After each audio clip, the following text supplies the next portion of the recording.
السلام علیکم۔ آج کا ہمارا موضوع ہے سیرت النبی کے حوالے سے۔ ربیع الاول کا مبارک مہینہ آپ سب کو بہت بہت مبارک ہو۔ آج ہم قرآن کی چند آیات میں حضور پاک صلی اللہ علیہ وسلم کی شان کا تبصرہ کریں گے۔ سیرت النبی صلی اللہ تعالیٰ علیہ وسلم۔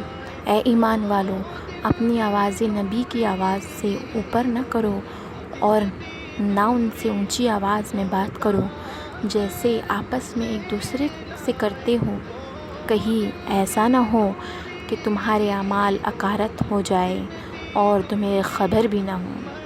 سورہ حجرات کی آیت نمبر 2 میں اللہ پاک نے یہ ارشاد فرمایا ہے۔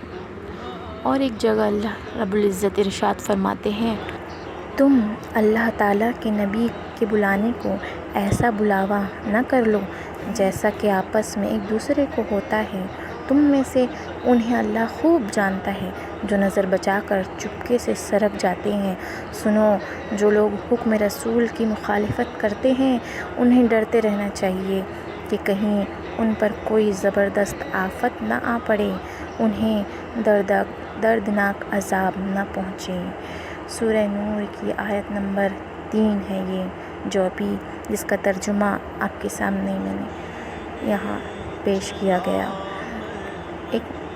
ایک اور جگہ پر اللہ رب العزت ارشاد فرماتے ہیں، ہمیں تاکید کرتے ہیں، ہمیں سمجھاتے ہیں۔ دیکھیے کیا فرماتے ہیں، پیغمبر مومنوں پر خود ان سے بھی زیادہ حق رکھتے ہیں اور پیغمبر کی بیویاں مومنوں کی مائیں ہیں۔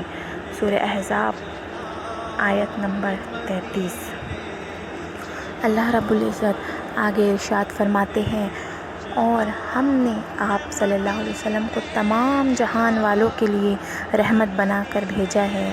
یہ آیت سورہ انبیاء کی آیت نمبر 108 ہے۔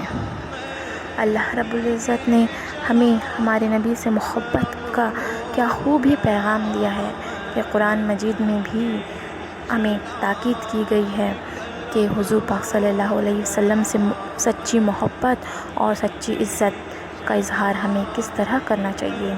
اللہ رب العزت ایک اور جگہ ارشاد فرماتے ہیں، کہہ دیجئے اگر تم اللہ سے محبت رکھتے ہو تو میری تابعداری کرو، خود اللہ تعالیٰ تم سے محبت کرے گا اور تمہارے گناہ معاف فرما دے گا، اور اللہ تعالیٰ بڑا بخشنے والا مہربان ہے۔ یہ آیت سورہ آل عمران کی ہے، 31ویں آیت۔ بے شک سبحان اللہ، نثار جائے اپنے نبی کی شان پر کہ کیا خوب میرے رب کی بھی فرمان ہے۔ سبحان اللہ۔ اللہ رب العزت ہمیں حضور پاک صلی اللہ تعالیٰ علیہ وسلم کی تعلیمات پر عمل پیرا ہو کر اپنی زندگی کو گزارنے کی توفیق عطا فرمائے۔ آپ کو ہمارا ویڈیو پسند آیا تو اسے لائک کیجیے اور ہمارے چینل کو سبسکرائب کیجیے اور بیل آئیکن بھی ضرور سے پریس کیجیے۔ السلام علیکم ورحمۃ اللہ وبرکاتہ۔